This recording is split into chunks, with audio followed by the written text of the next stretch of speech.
शंकर भगवान की जय। जय जय माता पार्वती की जय। जय जननी माँ भगवती दुर्गा महारानी की जय। जय जय भगवान वेद व्यास की जय। जय जय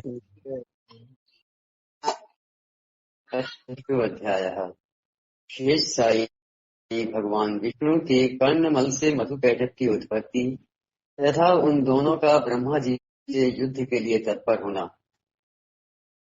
ऋषिगण बोले, ये स्वामी, आपने मधु और कैटभ के साथ भगवान विष्णु द्वारा महासिंधु में 5000 वर्षों तक युद्ध किए जाने की पहले चर्चा की थी। महावीर्य संपन्न, किसी से भी पराभूत न होने वाले तथा देवताओं से भी अपराजेय वे दोनों दानव उस एकार्णव के जल में किससे प्रादुर्भूत हुए? वे असुर क्यों उत्पन्न हुए तथा भगवान के द्वारा उनका वध क्यों किया गया? हे महामते, आप यह परम अद्भुत आख्यान हमको सुनाइए। हम लोग यह कथा सुनने को इच्छुक हैं और आप अति प्रसिद्ध वक्ता है। हमारा और आपका यह संपर्क दैवी योग से ही हुआ है। मूर्ख के साथ स्थापित किया गया संपर्क इससे भी अधिक घनिष्ठकर होता है और इसके विपरीत विद्वानों का संपर्क ही उस रस के तुल्य माना गया है। पशु भी जीवन यापन करते हैं, वे भी आहार ग्रहण करते हैं, मल मूत्र आदि का विसर्जन करते हैं और विषयासक्त होकर इंद्रिय जन्य सुख की अनुभूति करते हैं, किंतु उनमें अच्छे बुरे का लेश मात्र भी ज्ञान नहीं होता तथा वे मोक्ष की प्राप्ति कराने वाले विवेक से भी रहित होते हैं। अतएव उत्तम बातों को सुनने में जो लोग श्रद्धा भाव नहीं रखते उन्हें पशु तुल्य ही समझना चाहिए। मृग आदि बहुत से पशु श्रवण सुख का अनुभव करते हैं और कान विहीन सर्प भी ध्वनि सुनकर मुक्त हो जाते हैं। पांचों ज्ञानेन्द्रियों में श्रवणेन्द्रिय तथा दर्शन इंद्रिय दोनों ही शुभ होती हैं, क्योंकि सुनने से वस्तुओं का ज्ञान प्राप्त होता है और देखने से मनोरंजन होता है। ये महाभाग विद्वानों ने निर्धारित करके कहा है कि सात्विक, राजस तथा तामस भेद अनुसार श्रवण 3 प्रकार का होता है।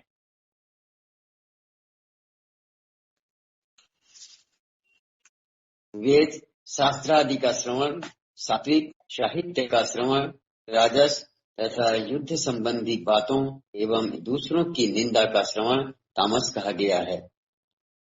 प्रज्ञावान पंडितों द्वारा सात्विक श्रवण के भी उत्तम, मध्यम तथा अधम ये 3 प्रकार बताए गए हैं। उत्तम श्रवण मोक्ष की प्राप्ति कराने वाला, मध्यम श्रवण स्वर्ग देने वाला तथा अधम श्रवण भोगों की उपलब्धि कराने वाला कहा गया है।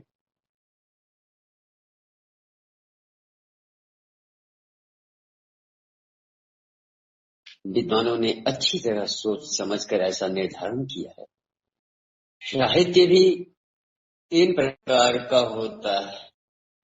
जिस साहित्य में स्वकीय नायिका का वर्णन हो वह उत्तम, स्वकीय नायिका का वर्णन हो वह उत्तम, जिस साहित्य में वेश्याओं का वर्णन हो वह मध्यम तथा जिस साहित्य में पर स्त्री वर्णन हो वह अधम साहित्य कहा गया है। शास्त्रों के परम निष्णात विद्वानों ने तामस श्रवण के 3 भेद बताए गए हैं। किसी पापाचारी के संहार से संबंधित युद्ध वर्णन का श्रवण उत्तम, कौरव पांडवों की तरह द्वेष के कारण शत्रुता में युद्ध वर्णन का श्रवण मध्यम तथा अकारण विवाद एवं कलह से हुए युद्ध के वर्णन का श्रवण अधम कहा गया है। ये महामते, इनमें पुराणों के श्रवण की ही प्रधानता मानी गई है, क्योंकि इनके श्रवण से बुद्धि का विकास होता है, पुण्य प्राप्त होता है और समस्त पाप नष्ट हो जाते हैं। अतएव हे महामते, पूर्व काल में द्वैपायन महर्षि व्यास से सुनी हुई समस्त कामनाओं को सिद्ध करने वाली परम पवित्र पौराणिक कथा कहिए।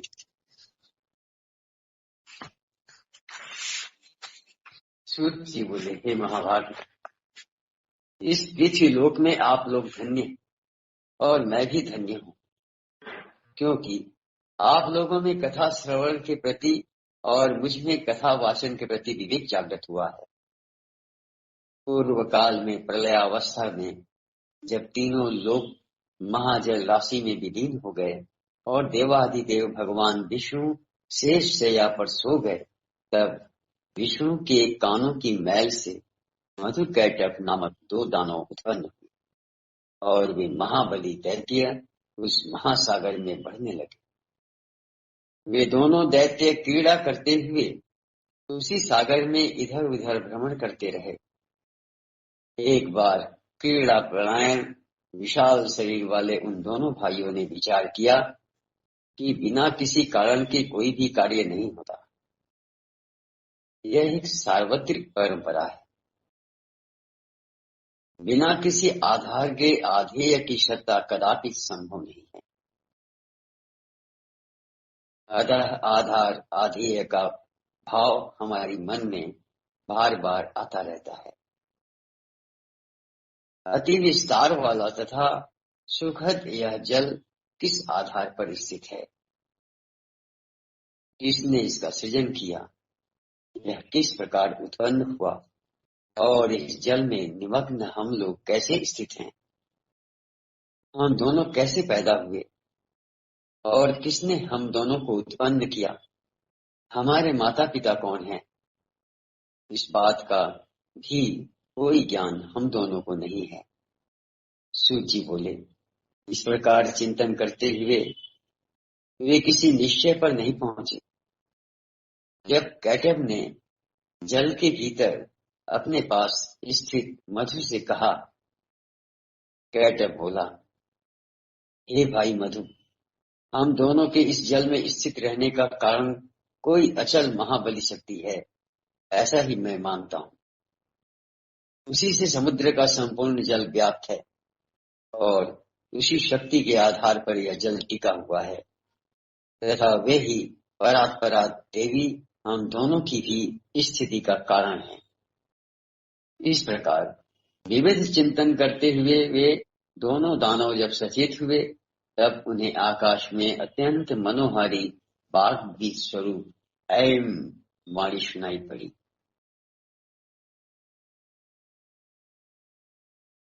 उसे सुनकर उन दोनों ने सम्यक रूप से हृदयंगम कर दिया और वे उसका दृढ़ अभ्यास करने लगे। तदनंतर उन्हें आकाश में कौंधती हुई सुंदर विद्युत दिखलाई पड़ी। तब उन्होंने सोचा कि निसंदेह यह मंत्र ही है और यह सगुण ध्यान ही आकाश में प्रत्यक्ष दृष्टिगत हुआ है। तदनंतर वे दोनों दैत्य आहार का परित्याग कर इंद्रियों को आत्मनियंत्रित करके उसी विद्युत ज्योति में मन केंद्रित किए हुए समाधिस्थ भाव से जप ध्यान करने में लीन हो गए। इस प्रकार उन दोनों ने 1000 वर्षों तक कठोर तपस्या की, जिससे वे परात्परा शक्ति उन दोनों पर अतिशय प्रसन्न हो गई। घोर तपस्या के लिए अपने निश्चय पर दृढ़ रहने वाले उन दोनों दानवों को अत्यंत परिश्रम देख कर उन पर कृपा के निमित्त यह आकाशवाणी हुई, हे दैत्यों, तुम दोनों की कठोर तपस्या से मैं परम प्रसन्न हूँ। अतएव तुम दोनों अपने मनोवांछित वरदान मांगो, मैं अवश्य दूंगी। सूर्य जी बोले। तदनंतर उस आकाशवाणी को सुनकर उन दानवों ने कहा कि हे देवी, हमारी मृत्यु हमारे इच्छा अनुसार हो। हे सुब्रते, हमें आप यही वरदान दीजिए। वाणी ने कहा, हे दैत्यो, मेरी कृपा से अब तुम दोनों अपनी इच्छा से ही मृत्यु को प्राप्त होगे। दानव और देवता कोई भी तुम दोनों भाइयों को पराजित नहीं कर सकेंगे, इसमें संदेह नहीं है। सूर्य जी बोले, भगवती से ऐसा वरदान प्राप्त कर वे दोनों दैत्य मदोन्मत्त होकर उस महासागर में जलचर जीवों के साथ क्रीड़ा तत्पर हो गए। हे विप्रो, उस समय व्यतीत होने पर उन दानवों के संयोगवश जगत सृष्टा ब्रह्मा जी को कमल के आसन पर बैठे हुए देखा।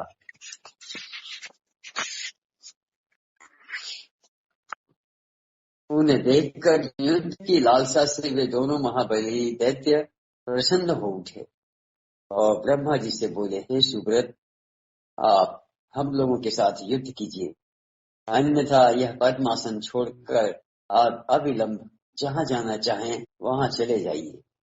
यदि आप दुर्बल हैं तो इस शुभ आसन पर बैठने का आपका अधिकार कहाँ? कोई वीर ही इस आसन का उपभोग कर सकता है, आप कायर हैं, अतः अति शीघ्र इस आसन को छोड़ दीजिए। उन दोनों दैत्यों की बात यह सुनकर प्रजापति ब्रह्मा चिंता में पड़ गए। तब उन दोनों बलशाली वीरों को देखकर ब्रह्मा जी चिंताकुल हो उठे और मन ही मन सोचने लगे कि मुझ जैसा तपस्वी इनका क्या कर सकता है। श्रीमद्देवी भागवते महापुराणे अष्टादश सहस्रायाम संहितायाम प्रथम स्कंदे मधुकैटभ्यो युद्धोद्योग वर्णन नाम 6 अध्यायः। बोले श्री दुर्गा महारानी की जय। अथा सप्तम ब्रह्मा जी का भगवान विष्णु तथा भगवती योग निद्रा की स्तुति करना। सूर्य जी बोले, तदनंतर उन दोनों वीरों को देखकर सर्वशास्त्र वेत्ता ब्रह्मा जी शाम, दान, भेद आदि नीतियों के माध्यम से युद्ध की समाप्ति के उपायों को सोचने लगे। इनके वास्तविक बल का मुझे कोई ज्ञान नहीं है। नीति के अनुसार जिसके बल की जानकारी न हो उसके साथ युद्ध करना कदापि उचित नहीं होता।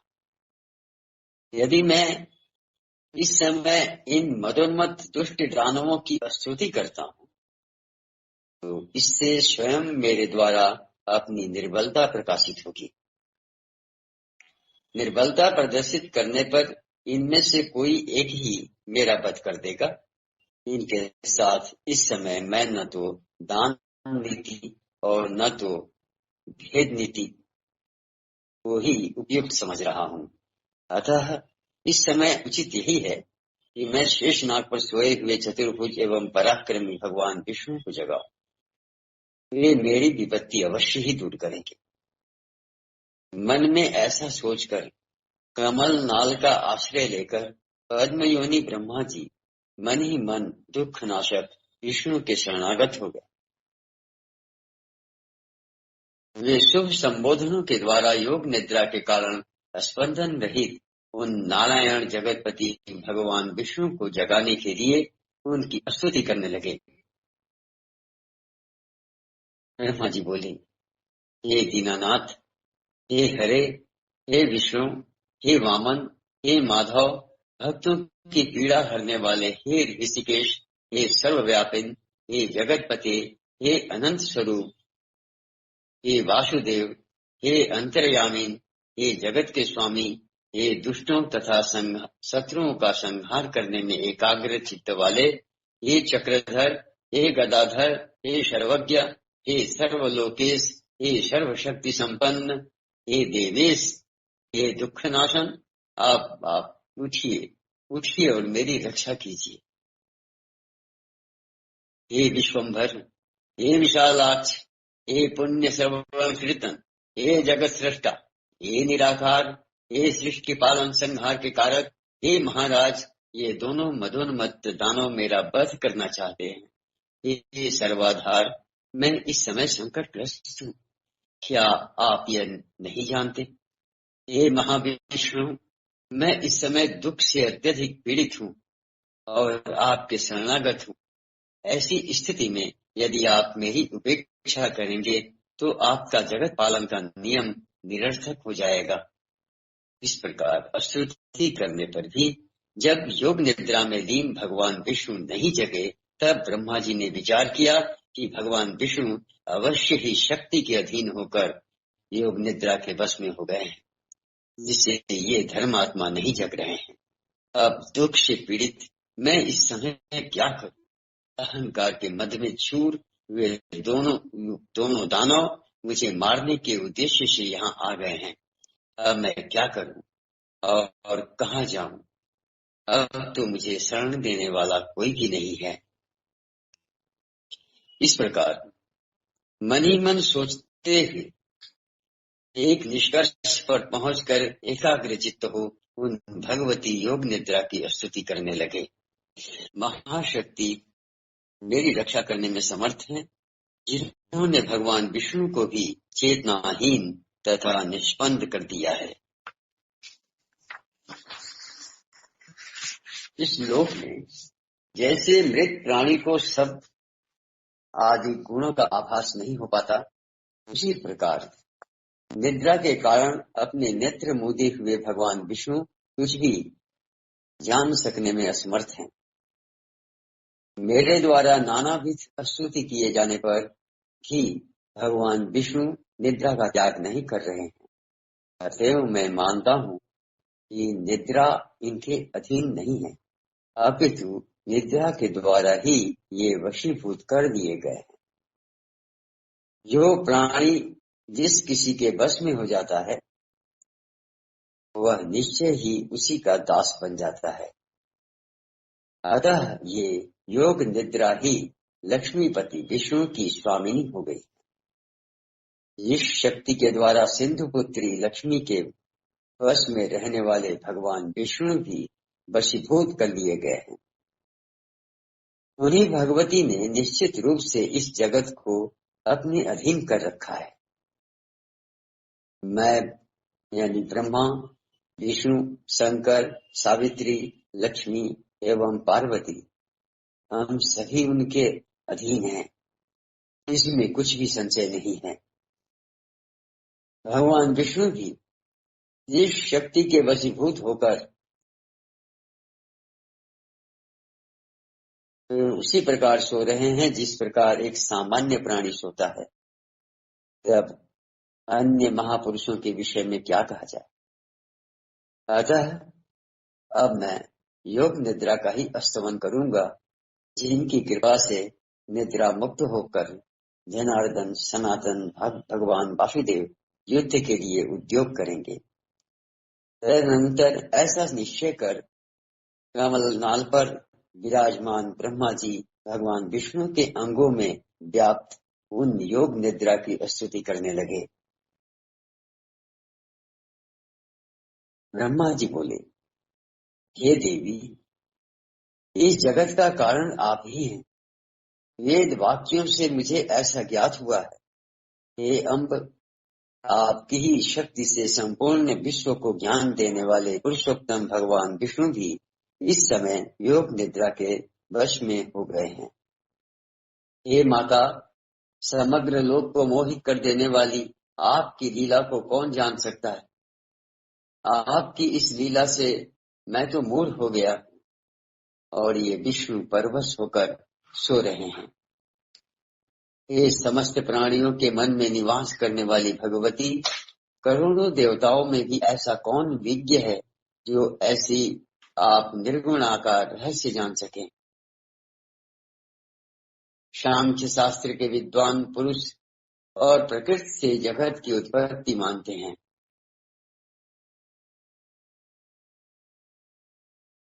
इनमें वे अचेतन प्रकृति को ही जगत जगत को उत्पन्न करने वाली बताते हैं।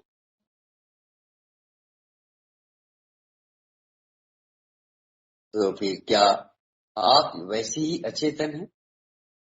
किंतु यदि आप जड़ होती तो इन जड़ आधार विष्णु को इस समय चेतना रहित कैसे कर देती? हे महामाये, आप सगुण रूप धारण कर नानाविध लीलाएं करती रहती हैं, अतः आपके रहस्यमय कार्यों का सम्यक ज्ञान करने में भला कौन समर्थ है? हे भवानी, मुनिगण संध्या नाम से आपके गुणों को परिकल्पित करके तीनों समय प्रातः, मध्याह्न, सायं निश्चित रूप से आपका ही ध्यान करते हैं। हे देवी, आप बुद्धि स्वरूपा होकर समस्त लोक को ज्ञान देती हैं और लक्ष्मी रूप से सदैव देवताओं को सुख प्रदान करती हैं। हे माता, संपूर्ण प्राणियों में कीर्ति, मति, धीति, कांति, श्रद्धा एवं रति रूप में आप ही विद्यमान हैं। ये देवी, प्रगाढ़ निद्रा के वशीभूत विष्णु को देखकर विषम दुख की स्थिति को प्राप्त हुए मुझको यह प्रमाण मिल गया कि आप ही निस्संदेह संपूर्ण जगत की जननी हैं। इस विषय में अब सैकड़ों तर्क वितर्क की कोई आवश्यकता नहीं है। हे देवी, आप वेद शास्त्रों के पारदर्शी विद्वानों की समझ से भी परे हैं और वेद भी आपको पूर्ण रूप से नहीं जानते, क्योंकि उन वेदों की उत्पत्ति का भी कारण आप ही हैं। आपका यह संपूर्ण रहस्यमय क्रियाकलाप सबको प्रत्यक्ष दिखाई देता है। इस संसार में कौन ऐसा बुद्धिमान प्राणी है जो आपके संपूर्ण चरित्र को जानने में समर्थ है? स्वयं मैं यानी ब्रह्मा, विष्णु, शंकर, देवगण, अन्य मुनि वृंद तथा मेरे तत्वज्ञ पुत्र लोग भी उसे नहीं जान सके हैं। संपूर्ण लोक में आपकी महिमा का वर्णन कोई नहीं कर सकता।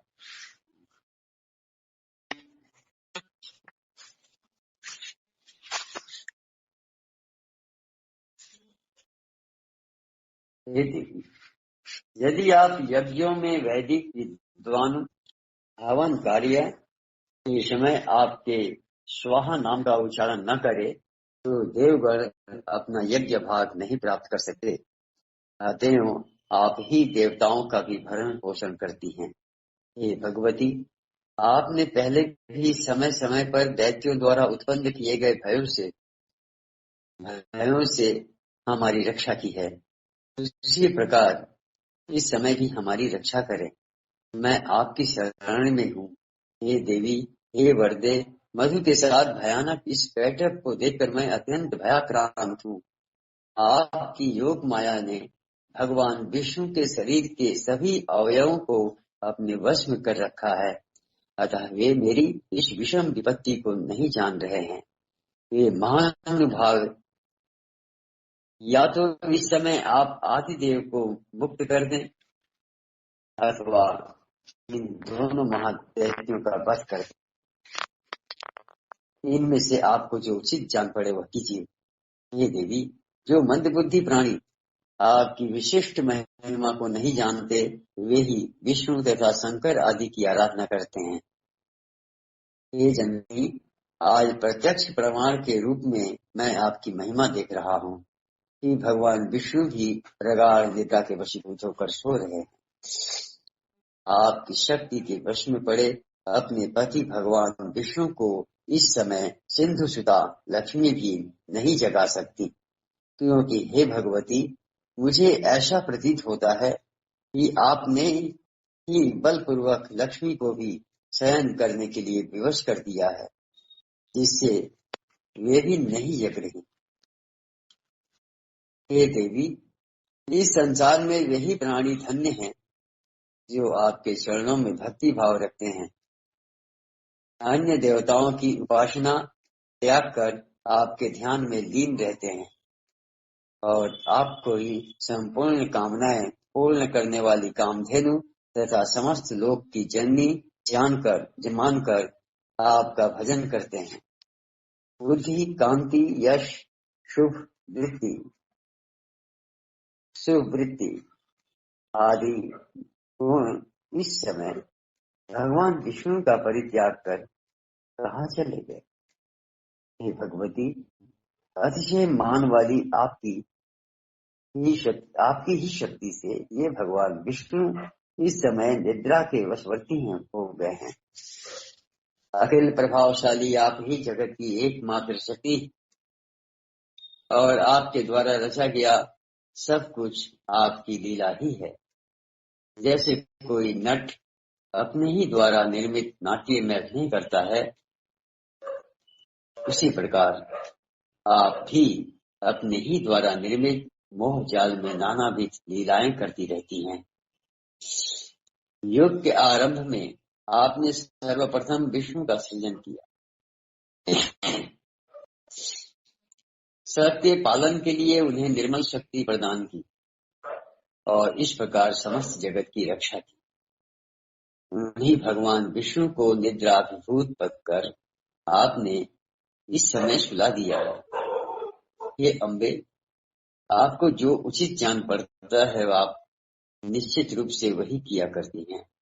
हे भगवती, यदि आप मेरी सृष्टि करके मुझे नष्ट कर देने की इच्छा नहीं रखती तो अपना यह मौन त्याग कर मेरे ऊपर दया कीजिए। हे भवानी, आपने काल रूप इन दोनों दानवों को किस लिए उत्पन्न किया है? कहीं आपने मेरे उपहास के लिए तो ऐसा नहीं किया है। हे भवानी, अब मुझे आपके अद्भुत चरित्र का ज्ञान हो गया। समस्त जगत की रचना करके आप उसी में स्वेच्छा से विहार करती हैं और पुनः उसे अपने में जैसे समाहित कर लेती हैं। उसी प्रकार मुझे नष्ट कर देना चाहती हैं, तो इसमें कोई विचित्र बात नहीं है। हे माता, यदि आप यही चाहती तो मेरा वध कर दीजिए। हे जगदम्बे, मुझे मरण जनित दुख की देश मात्र भी चिंता नहीं है। हाँ, आपको यह महान कलंक अवश्य लगेगा कि आपने जिसे सर्वप्रथम सृष्टिकर्ता बनाया उसे दैत्य ने मार डाला। हे देवी, अब आप उठिए और अपना अद्भुत रूप धारण कीजिए। हे बाल लीला कायणी, आप अपनी इच्छा अनुरूप चाहे मुझे मार दें अथवा इन दोनों दैत्यों को मार दें या फिर भगवान विष्णु को जगा दें, जिससे वे इन दोनों का वध कर दें। यह सारा काम करने में आप ही समर्थ हैं।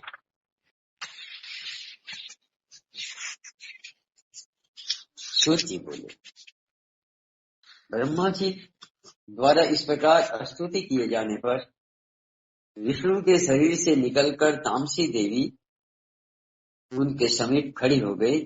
तदनंतर अतुलित तेज वाले विष्णु के समस्त अंगों को छोड़कर योग निद्रा उन दोनों का संहार करने के लिए बाहर निकल आई। योग माया के प्रभाव से मुक्त हुए वे जनार्दन जब चेतना युक्त शरीर वाले हुए तब उन विष्णु को देखकर ब्रह्मा जी को परम प्रसन्नता हुई। श्रीमद्देवी भागवते महापुराणे अष्टादश सहस्रायाम संहितायाम प्रथम स्कंदे विष्णु प्रबोधो नाम सप्तमो अध्यायः।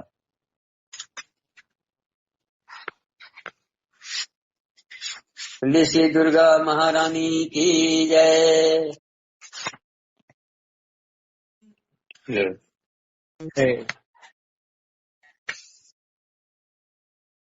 अष्टादशमो अध्याय। भगवान विष्णु योग माया के अधीन क्यों हो गए? ऋषियों के इस प्रश्न के उत्तर में सूत जी द्वारा उन्हें आद्या शक्ति भगवती की महिमा सुनाना।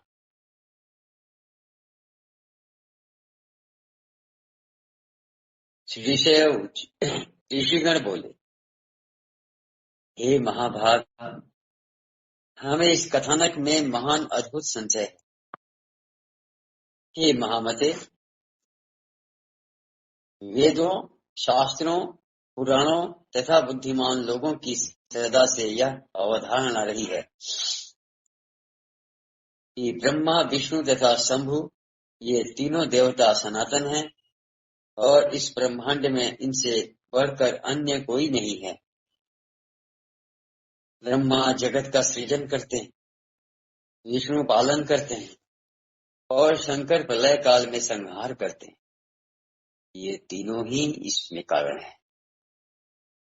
ब्रह्मा, विष्णु और महेश, ये तीनों देवता एक ही मूर्ति के तीन स्वरूप हैं।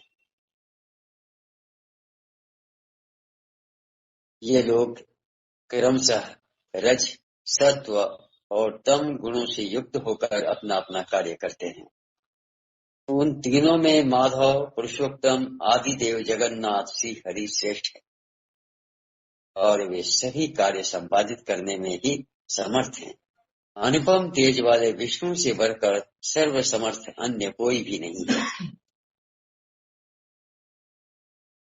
उन जगतपति विष्णु को योग माया ने विवश करके भला कैसे सुला दिया। उस समय उन विष्णु की चेतना कहाँ चली गई और उनके जीवन की चेष्टा कहाँ लुप्त हो गई। हे महाभाग, यह महान संदेह उपस्थित है।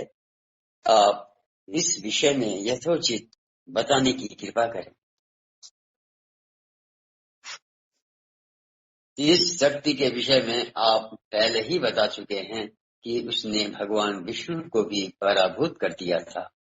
वह कौन सी शक्ति है, वह शक्ति कहाँ से उद्भूत हुई, शक्ति संपन्न कैसे हुई तथा उसका स्वरूप क्या है, ये सुब्रत यह सब हमें स्पष्ट रूप से बतलाइए। जो विष्णु हैं वे तो सबके ईश्वर, वासुदेव, जगत के गुरु, परमात्मा, परम आनंद स्वरूप तथा सच्चिदानंद की साक्षात मूर्ति है। सब कुछ करने में समर्थ, सबका पालन करने वाला, सभी चराचर का सृजन करने वाले, रजोगुण से रहित, सर्वव्यापी और पवित्र हैं। वे परात्पर विष्णु निद्रा के परतंत्रता में कैसे आबद्ध हो गए। हे परम तप, हमें इस प्रकार का आश्चर्यजनक संदेह। हे सूत, हे व्यास शिष्य, हे महामते, आप अपने ज्ञान रूपी खड़ग से हमारे इस संदेह को नष्ट कर दीजिए। सूत जी बोले, हे मुनिजन, इस चराचर जगत में कौन ऐसा है जो इस शंका का समाधान कर सके। जबकि ब्रह्मा के पुत्र सनकादि मुनि तथा नारद, कपिल आदि भी इस विषय में मोहित हो जाते हैं। हे मुनिश्रेष्ठ, हे महाभाग, तब इस जटिल समस्या के समाधान में मैं क्या कहूँ। देवताओं में भगवान विष्णु ही सर्वव्यापी हैं एवं सभी भूतों के रक्षक कहे गए हैं। उन्हीं से इस चराचर समस्त विराट संसार की सृष्टि हुई। वे सभी देवता परात्पर परमात्मा को नमस्कार करके नारायण, ऋषिकेश, वासुदेव, जनार्दन रूप में उनकी उपासना करते हैं। कुछ लोग महादेव, शंकर, शशिशेखर, त्रिनेत्र, पंचवक्त्र, शूलपाणी और वृषभध्वज के रूप में उन्हीं की उपासना करते हैं। सभी वेदों में भी त्र्यंबक, प्रपति, पंचवक्त्र, गौरी देहार्धधारी, कैलाशवासी, सर्वशक्ति समन्विता, भूत गणों से सेवित तथा एवं दक्ष यज्ञ विध्वंसक आदि नामों से उनका गुणगान किया गया है। हे महाभागों, वैदिक विद्वान लोग सूर्य आदि नामों से भी नित्य प्रातः, सायं तथा मध्याह्न काल में संध्या करते समय विविध प्रकार की स्तुतियों से उन्हीं की प्रार्थना करते हैं। सभी वेदों में सूर्योपासना श्रेष्ठ कही गई है तथा उन महात्मा का नाम परमात्मा कहा गया। वेदों में सर्वत्र वेदज्ञों द्वारा अग्निदेव की भी स्तुति की गई है। वहाँ त्रिलोकेश, इंद्र, वरुण तथा अन्य देवताओं की भी स्तुति की गई है। इस प्रकार गंगा अनेक धाराओं में विद्यमान रहकर प्रवाहित हुई है, उसी प्रकार महर्षियों द्वारा भगवान विष्णु सभी देवताओं में विद्यमान बताए गए हैं।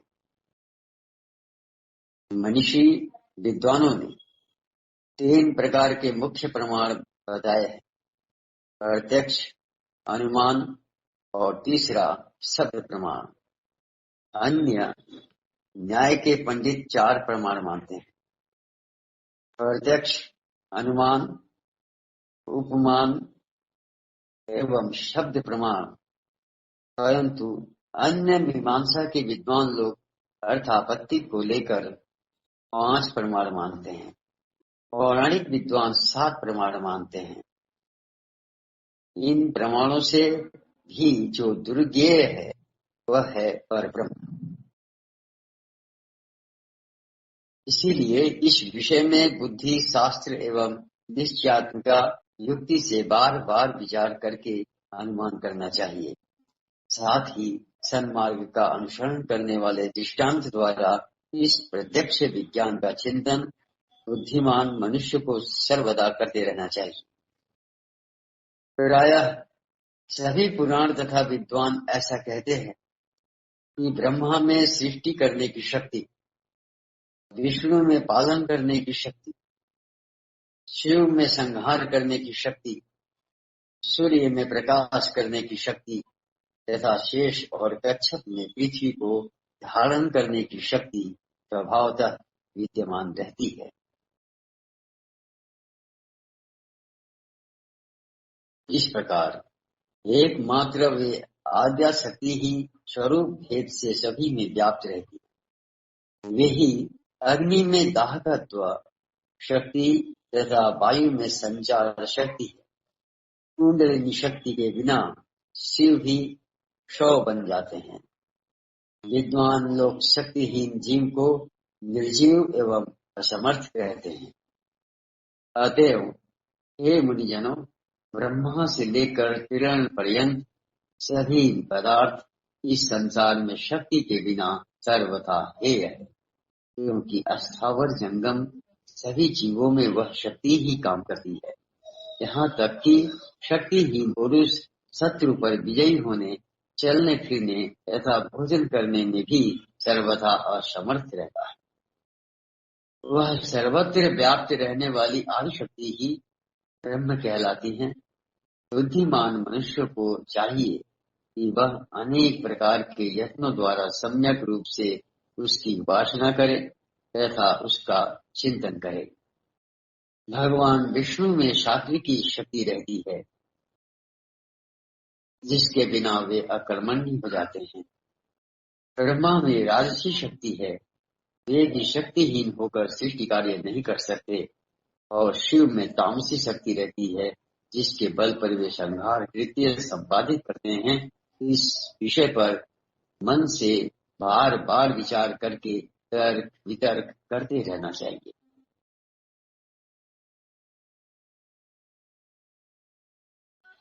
शक्ति ही संपूर्ण ब्रह्मांड की रचना करती है, सबका पालन करती है और इच्छानुसार इस चराचर जगत का संहार करती है।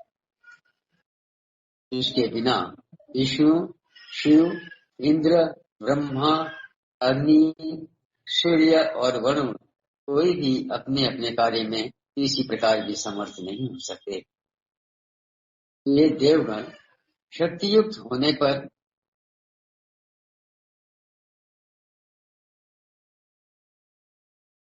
प्रत्येक कार्य कारण में वही शक्ति प्रत्यक्ष दृष्टिगोचर होती है। मनुष्य पुरुषों ने शक्ति को सगुणा और निर्गुणा भेद से 2 प्रकार का बताया है। सगुणा शक्ति की उपासना आसक्त जनों और निर्गुणा शक्ति की उपासना अनासक्त जनों को करनी चाहिए। धर्म, अर्थ, काम और मोक्ष, इन चारों पदार्थों की स्वामिनी वे ही निर्विकार शक्ति हैं। विधिवत पूजा करने से वे सब प्रकार के मनोरथ पूर्ण करती हैं। सदा माया से घिरे हुए अज्ञानी लोग उस महाशक्ति को जान नहीं पाते। यहाँ तक कि कुछ विद्वान पुरुष उन्हें जानते हुए भी दूसरों को भ्रम में डालते हैं। कुछ मंदबुद्धि पंडित अपने उदर की पूर्ति के लिए कली से प्रेरित होकर अनेक प्रकार के पाखंड करते हैं। हे महाभागों, इस कली में बहुत प्रकार के अवैधिक तथा भेद मूलक धर्म उत्पन्न होते हैं, दूसरे युगों में नहीं होते।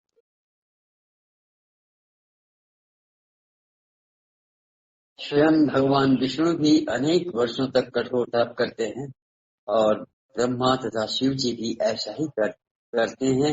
ये तीनों देवता निश्चित ही किसी का ध्यान करते हुए कठिन तपस्या करते हैं।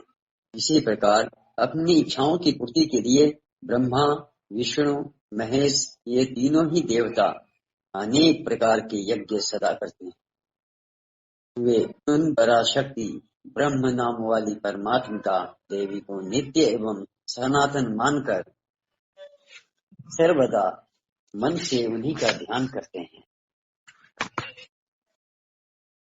हे मुनिश्रेष्ठ, सब शास्त्रों का यही निश्चय जानना चाहिए कि दृढ़ निश्चयी विद्वानों के द्वारा वे आदि शक्ति ही सदा सेवनीय है। यह गुप्त रहस्य मैंने कृष्ण द्वैपायन से सुना है।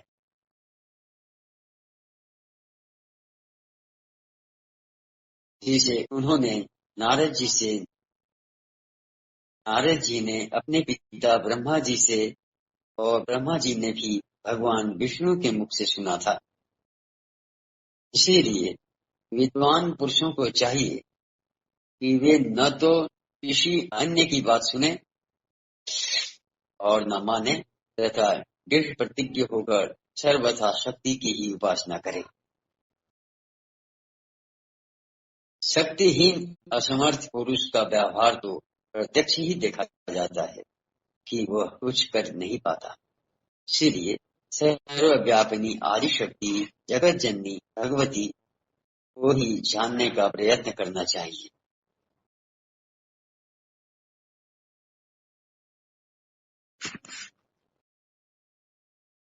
श्रीमद्देवी भागवते महापुराणे अष्टादश सहस्रायां संहितायां प्रथम स्कंधे आराध्य निर्णय वर्णनम नामाष्टमोऽध्यायः।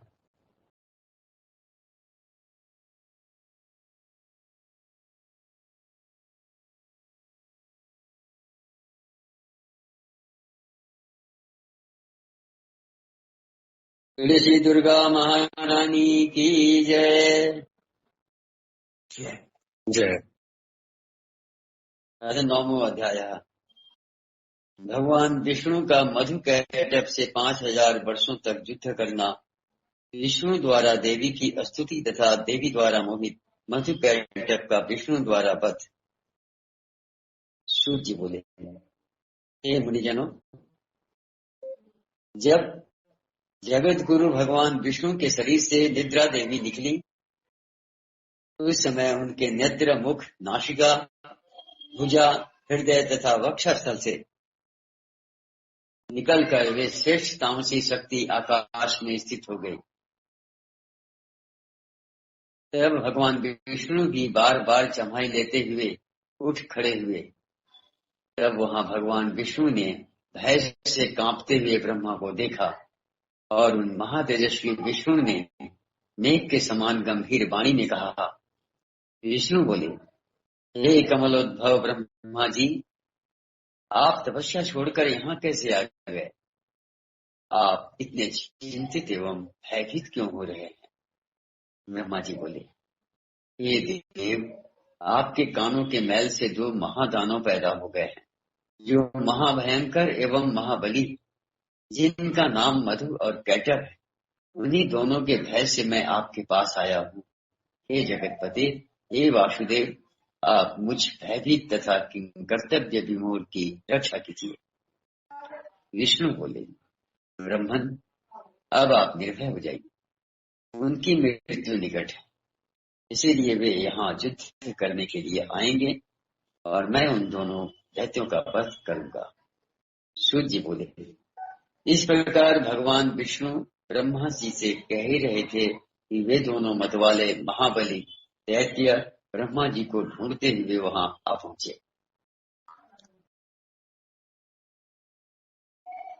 हे श्रेष्ठ मुनियों, वे दैत्य इस महासागर के जल में बिना किसी अवलंब के निश्चिंत होकर खड़े थे। उन अहंकारी राक्षसों ने ब्रह्मा जी से कहा, तुम भागकर उनके पास क्यों आए?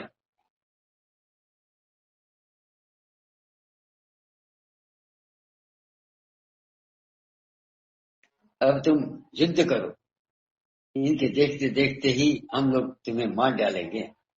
पश्चात से सैया पर सोने वाले इस पुरुष को भी मार डालेंगे। इसीलिए तुम हम दोनों भाइयों से या तो युद्ध करो अथवा यह कहो कि मैं तुम्हारा सेवक हूँ। सूत जी बोले। उन दैत्यों का वचन सुनकर भगवान विष्णु ने कहा, अरे दानवेंद्रो, तुम दोनों मेरे साथ यथेच्छ युद्ध करो। मैं तुम दोनों दैत्यों का घमंड चूर चूर कर डालूंगा। हे महाभागों, तुम दोनों की लड़ने की इच्छा है और अपने को महायोद्धा समझ रहे हो, तो आ जाओ। सूत जी बोले। भगवान का यह वचन सुनते ही उन दैत्यों के नेत्र क्रोध से लाल हो गए और जल में खड़े निराधार वे दोनों भयंकर दानव युद्ध करने को तैयार हो गए। इनमें मधु दैत्य कुपित होकर विष्णु से युद्ध करने के लिए शीघ्र ही चल पड़ा और कैटव वहीं खड़ा रहा। दो मतवाले वीरों के समान मधु और विष्णु में बाह्य युद्ध होने लगा। जब मधु थक गया तब कैटव उनसे लड़ने लगा। इस प्रकार क्रमशः कुपित एवं मदांध दोनों दैत्य प्रतापी भगवान विष्णु के साथ बारी बारी से युद्ध करते रहे। उस समय वहां उस युद्ध के दृष्टा ब्रह्मा और आकाश में स्थित आदिशक्ति देवी थी। बहुत दिनों तक युद्ध करते करते भी वे दैत्य नहीं थके। तब भगवान विष्णु को ग्लानि होने लगी। इस प्रकार जब युद्ध करते हुए 5000 वर्ष बीत गए तब भगवान विष्णु उन दैत्यों की मृत्यु का उपाय सोचने लगे। उनके विचार में आया कि मैंने 5000 वर्ष तक इनके साथ युद्ध किया, किंतु ये भयानक दानव थके नहीं और मैं थक गया। यह बड़े आश्चर्य की बात है। मेरा वह पराक्रम और बल कहाँ चला गया?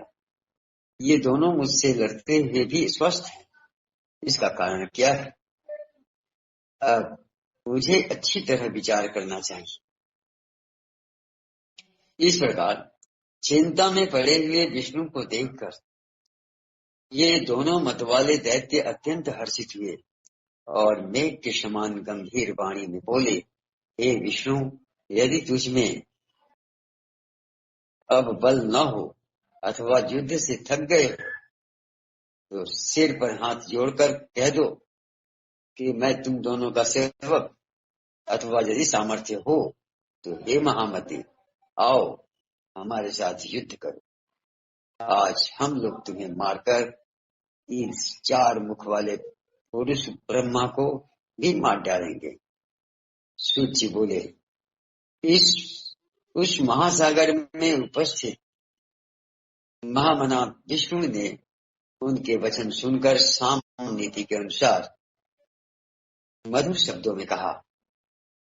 विष्णु बोले, यह सनातन धर्म है कि थके हुए, जड़े हुए, शस्त्र त्यागे हुए, गिरे हुए और बालक पर वीर लोग प्रहार नहीं करते।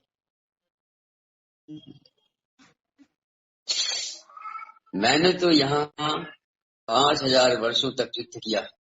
मैं अकेला हूँ और तुम दोनों भाई समान बल वाले वीर हो और दोनों बीच बीच में बारी बारी से विश्राम भी करते रहे। अब मुझे भी थोड़ा विश्राम कर लेने दो, तत्पश्चात मैं पुनः लड़ूंगा, इसमें संदेह नहीं है। बलि एवं मदोन्मत्त, तुम दोनों भी कुछ विश्राम कर लो, तब मैं विश्राम करके न्याय धर्मानुसार युद्ध करूंगा। सूची बोले। भगवान विष्णु की बात सुनकर दोनों दानव भी युद्ध करने की इच्छा से कुछ दूर जाकर विश्राम करने लगे। उन्हें बहुत दूर बैठे देखकर चतुर्भुज भगवान विष्णु उनके मरने का उपाय सोचने लगे। ध्यान की अवस्था में होकर विचार करने पर उन्हें ज्ञात हो गया कि उन दोनों को देवी के द्वारा इच्छा मृत्यु का वरदान प्राप्त है, इसी कारण ये थकते नहीं। ये सोचने लगे कि मैंने व्यर्थ ही युद्ध किया, मेरा सब परिश्रम व्यर्थ किया। इस वरदान की बात को जानकर भी अब मैं कैसे युद्ध करूं? यदि युद्ध न भी करूं तो भी ये दैत्य यहाँ से हटेंगे कैसे? यदि इनका विनाश न होगा तो वर प्राप्त दोनों दुर्धर्ष दैत्य सबको दुख देते रहेंगे। देवी ने जो वरदान इन्हें दिया है वह भी अत्यंत कठिन है। अत्यंत दुखी हो रोगी और दीनहीन प्राणी की सुरक्षा कभी नहीं मरना चाहता।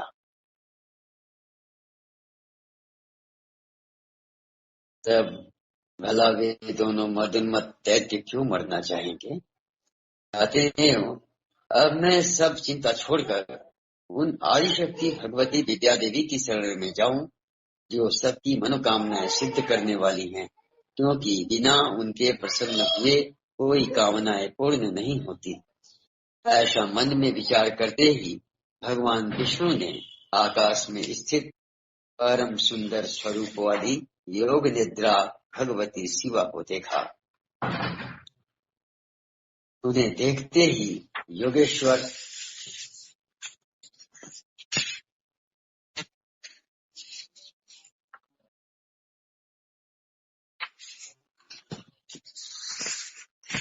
अनंत भगवान विष्णु उन दोनों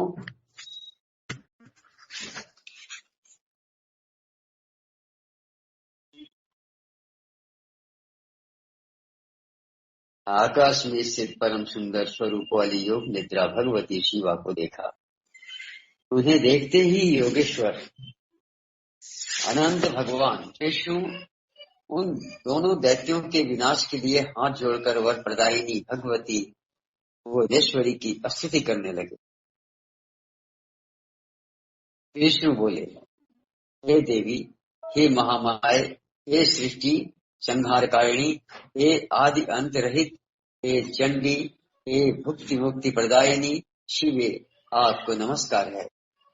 हे देवी, मैं आपके सगुण तथा निर्गुण रूप को नहीं जानता, फिर आपके जो असंख्य अद्भुत चरित्र है उन्हें कैसे जान पाऊंगा? मैंने आपके अत्यंत दुर्घट भाव प्रभाव को आज जाना है, जबकि मैं आपके द्वारा प्रेरित योग निद्रा में विलीन होकर अचेत हो गया था। ब्रह्मा ने मुझे बड़े यत्न से बार बार जगाया था, किंतु मैं अपनी 6 इंद्रियों के संकुचित होने के कारण जाग न सका। हे अंबिके, उस समय मैं आपके प्रभाव से अचेत हो गया था। अब जब आपने अपना यह प्रभाव हटा लिया तब मैं जगा और मैंने उन दानवों के साथ अनेक प्रकार से युद्ध किया। इस युद्ध में मैं तो थक गया, किंतु वे नहीं थके, क्योंकि उन्हें आपका वरदान प्राप्त था। जब वे मदोन्मत्त दानव ब्रह्मा जी को मारने दौड़े तब मैंने भी पुनः द्वंद्व युद्ध के लिए उनका आह्वान किया। ये मान प्रदायिनी, उस समय मैंने उनके साथ महासागर में घोर युद्ध किया।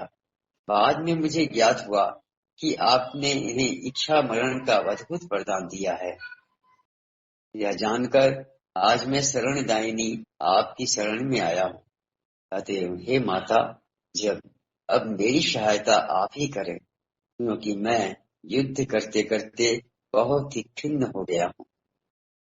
हे देवताओं की पीड़ा हरने वाली, आपके वरदान से दोनों दानव मदोन्मत्त हो गए। वे दोनों पापी दैत्य मुझे मार डालना चाहते हैं। अब मैं क्या करूं, कहाँ जाऊं?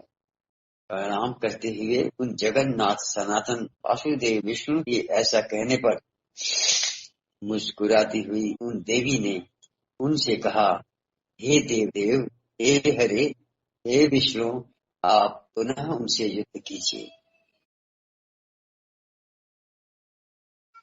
इन दोनों वीरों को छल पूर्वक मोहित करके ही मारा जा सकता है। मैं अपनी वक्र दृष्टि से इन्हें मोहित कर दूंगी। हे नारायण, अपनी माया से जब मैं इन्हें मोहित कर दूंगी, तब आप शीघ्र ही इन दोनों का वध कर डालिएगा। सूर्य जी बोले, देवी के प्रीति रस से पूर्ण वचनों को सुनकर भगवान विष्णु उस सागर में युद्ध स्थल में आकर खड़े हो गए। विष्णु को आते देख ये दोनों युद्ध के अभिलाषी महाबली दैत्य भी वहां आ डटे। भगवान विष्णु को अपने सामने देखकर वे बड़े प्रसन्न हुए और कहने लगे, हे महाकाम, हे चतुर्भुज, ठहरो ठहरो।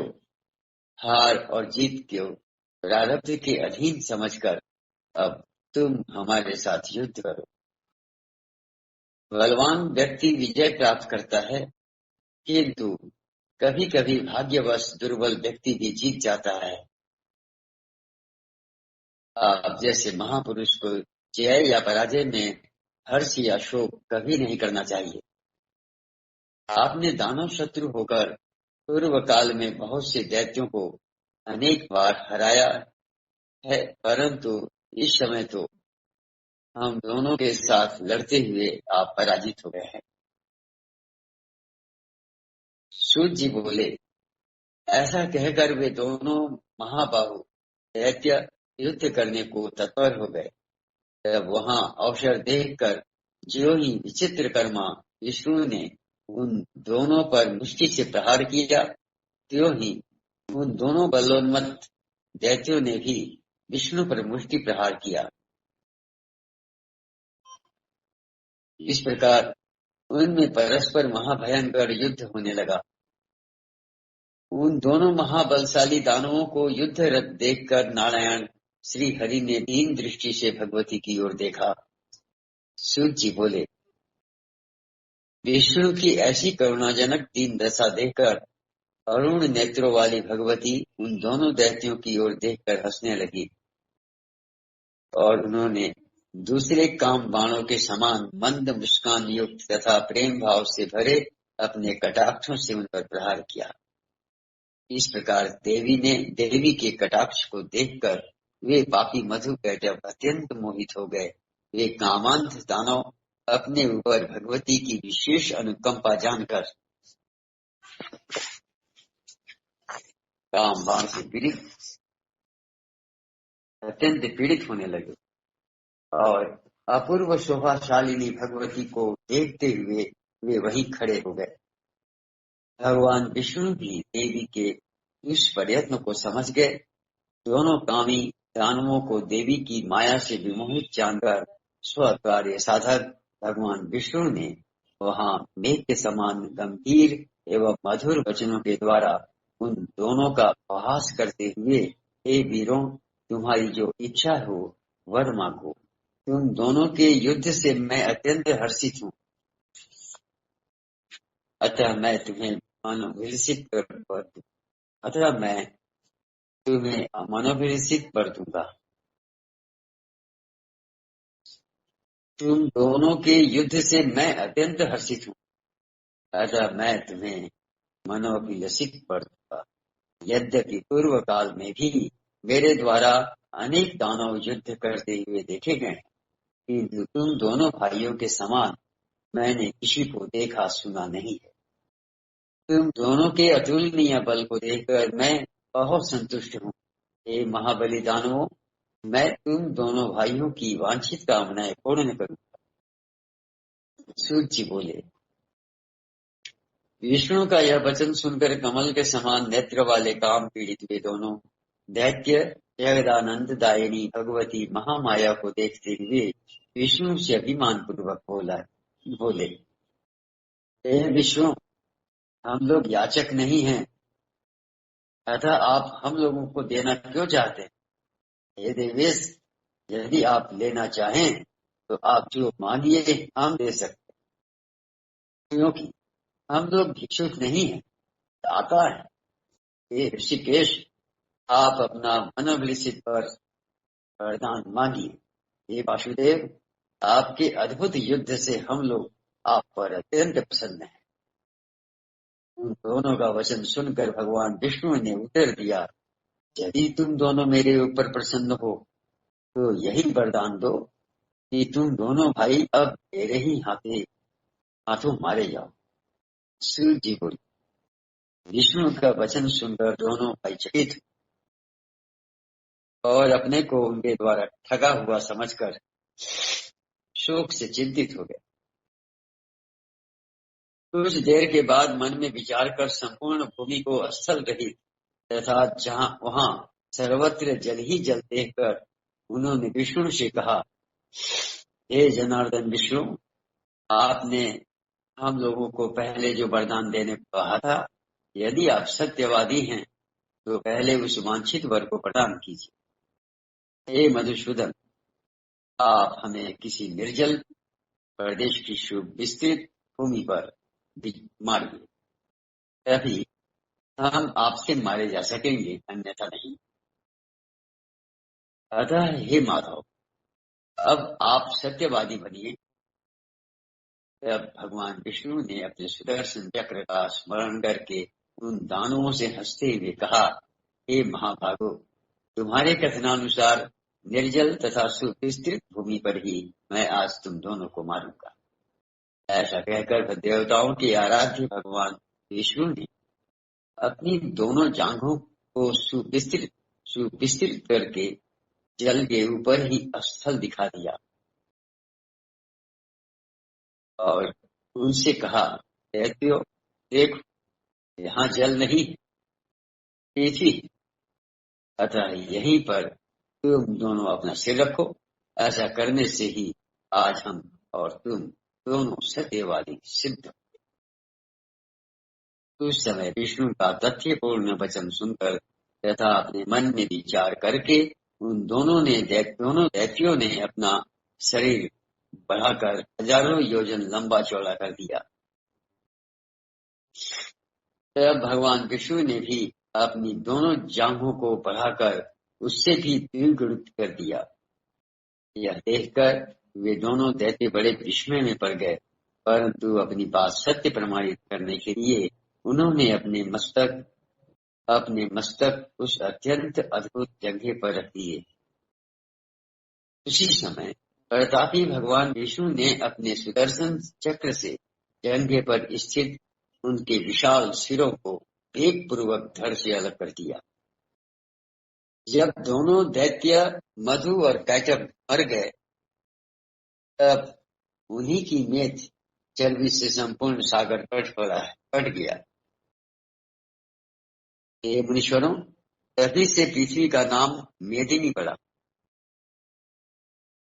और इसीलिए मृत्तिका भी अभक्ष्य मानी जाने लगी।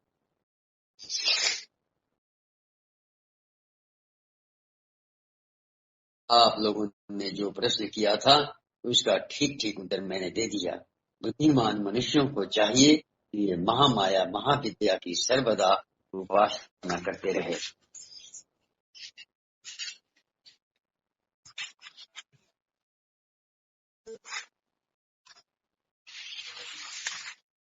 क्योंकि वे पराशक्ति ही समस्त देव दानवों द्वारा आराध्य हैं। उनसे बढ़कर कोई दूसरा देवता तीनों लोकों में नहीं है। यह बात सर्वदा सत्य है एवं वेदों तथा शास्त्रों का निष्कर्ष है कि सगुण अथवा निर्गुण रूप में सर्वदा उस पराशक्ति का ही पूजन करते रहना चाहिए।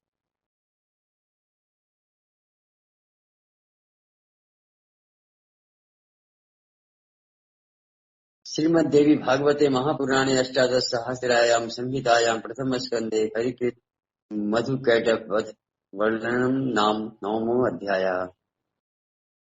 श्री शंकर भगवान की जय। जय। श्री माता पार्वती की जय। जय। श्री माता भगवती जननी जगत जननी दुर्गा महारानी की जय। जय। जय। श्री भगवान वेद व्यास की जय। जय। जय माता दुर्गा जय। कल्याणी भवतारिणी। आगे ये